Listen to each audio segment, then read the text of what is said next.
जलियांवाला बाग हत्याकांड एक हृदय विदारक कहानी 1000 शब्दों में। साल 1919 का वसंत था। पंजाब की धरती पर बिखरी सरसों की खुशबू के बीच एक अदृश्य भय पनप रहा था। ब्रिटिश सरकार ने रॉलेट एक्ट लागू किया था, जिसमें बिना किसी मुकदमे के किसी को भी गिरफ्तार किया जा सकता था। देश भर में आक्रोश फैल गया था। शांतिपूर्ण आंदोलनों की अगुवाई महात्मा गांधी कर रहे थे, लेकिन अंग्रेजी सरकार हर प्रकार के विरोध को कुचलने पर आमादा थी। पृष्ठभूमि और रॉलेट एक्ट की चिंगारी। रॉलेट एक्ट के विरोध में देश भर में हड़तालें और सभाएं होने लगीं। अमृतसर में भी जनमानस उबल रहा था। 10 अप्रैल 1919 को दो प्रमुख राष्ट्रवादी नेताओं डॉक्टर सैफुद्दीन किचलू और डॉक्टर सत्यपाल को गिरफ्तार कर लिया गया। जब जनता उन्हें रिहा कराने की मांग करने पहुंची, तो पुलिस ने निहत्थे लोगों पर गोली चला दी। इस घटना से आक्रोश और गहराया। जलियांवाला बाग की वह शाम। 13 अप्रैल 1919 को बैसाखी का पर्व था। हजारों लोग जलियांवाला बाग में एक शांतिपूर्ण सभा के लिए जुटे थे। कोई नेता नहीं, कोई नारे नहीं, बस अपनी बात कहने और अन्याय के खिलाफ एकजुटता दिखाने की कोशिश थी। इस बाग का एक ही मुख्य प्रवेश द्वार था, बाकी चारों ओर ऊंची दीवारें थीं। ब्रिगेडियर जनरल डायर को इस सभा की सूचना मिली। वह मान बैठा कि यह ब्रिटिश शासन को चुनौती है। वह दोपहर लगभग 4:30 बजे 90 सैनिकों के साथ बाग में घुसा। बिना किसी चेतावनी के उसने अपने सैनिकों को आदेश दिया, फायर।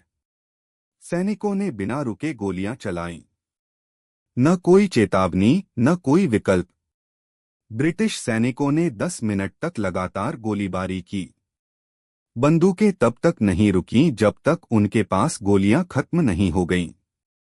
करीब 1650 राउंड फायर किए गए। लोग जान बचाने के लिए भागने लगे, लेकिन बाग के एकमात्र संकरे रास्ते को सैनिकों ने घेर रखा था। कुछ लोग दीवारों पर चढ़ने की कोशिश में गिर पड़े। सैकड़ों लोग बाग के कुएं में कूद गए, यह सोचकर कि शायद वहां जान बच जाए, लेकिन वह कुआं भी उनकी कब्र बन गया। मृतकों की संख्या। सरकारी आंकड़ों के अनुसार 379 लोग मारे गए, लेकिन असल संख्या 1000 से भी ज्यादा थी। हजारों घायल हुए, जिनमें से कई इलाज के अभाव में तड़पते हुए मर गए। जनरल डायर का हृदयहीन रवैया। जनरल डायर ने इस नरसंहार को जरूरी कार्यवाही कहा। जब उससे पूछा गया कि क्या उसने पहले चेतावनी दी, तो उसने ठंडे स्वर में कहा, नहीं, क्योंकि मैं उन्हें तितर-बितर नहीं करना चाहता था, बल्कि सबक सिखाना चाहता था। उसने यह भी कहा कि अगर उसके पास और गोलियां होतीं, तो वह और भी गोलीबारी करता। यह ब्रिटिश सत्ता की अमानवीय मानसिकता का सबसे क्रूर चेहरा था। पूरे देश में रोष। यह घटना पूरे देश में एक तूफान बनकर उभरी। हर व्यक्ति, चाहे वह किसी भी जाति, धर्म या वर्ग का हो, इस अन्याय से आहत हुआ। महात्मा गांधी ने इसी के बाद ब्रिटिश सरकार से असहयोग आंदोलन की शुरुआत की। रविंद्रनाथ टैगोर ने अपना नाइटहुड वापस लौटा दिया।